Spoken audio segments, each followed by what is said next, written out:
Hello everyone. आज हम class 9th में एसएसटी पढ़ने वाले हैं। इकोनॉमिक्स का पहला चैप्टर कहानी पालमपुर की पार्ट बी।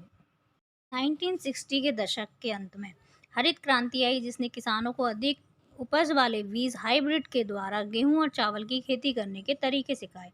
अति उपज प्रजाति वाले बीजों से अधिकतम उपज पाने के लिए बहुत ज़्यादा पानी तथा रासायनिक खाद और कीटनाशकों की जरूरत थी।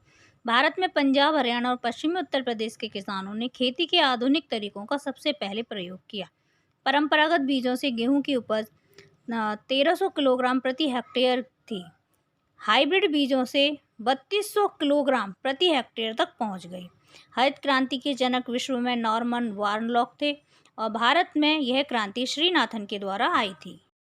कृषि निगम और किसानों के कल्याण विभाग ने सन 1965 से 66 में दालें 1100 करोड़ टन था, लेकिन 2017-18 में दालें 24 करोड़ टन की उपज हो गई। लेकिन अगर हम गेहूं का उत्पादन देखें तो 24 करोड़ टन था 1965 और 66 में, जो कि 2017-18 तक गेहूं का उत्पादन 97 करोड़ टन हो गया।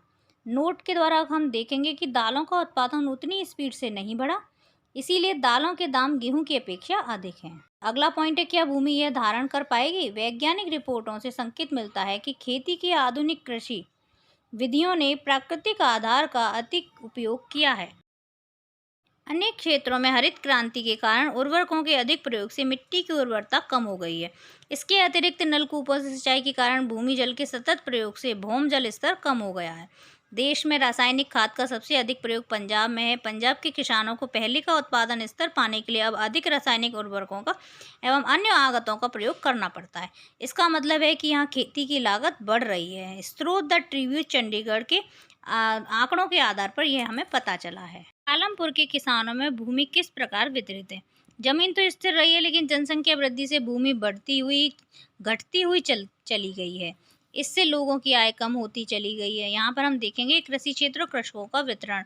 दो हमने स्तर बनाए हुए हैं। पहले में है मझोले और बड़े कृषक 2 हेक्टेयर से अधिक भूमि पर। दूसरे में बनाया हुआ है सीमांत और छोटे कृषक 2 हेक्टेयर से कम में। हम देख रहे हैं कि कृषि क्षेत्र जो है 1950 के दशक में 55.4% था और 44.6% मझोले और छोटे किसान थे। अगले में कृषकों का वितरण था। अगला हम देखेंगे कि जो सीमांत और छोटे कृषक थे वो 1950 तक 85% थे और जो अब 15% हो गए हैं। Store pocket book of agriculture statistics 2017 state of Indian culture 2017 कृषि सहयोग एवं किसानों के कल्याण विभाग की कृषि जनगणना 2011-12 के अनुसार हमें यह आंकड़े मिले हैं। चैप्टर से रिलेटेड कोई भी डाउट या कोई भी क्वेरी हो तो आप कमेंट बॉक्स में जाकर पूछ सकते हैं। Thank you for watching this video.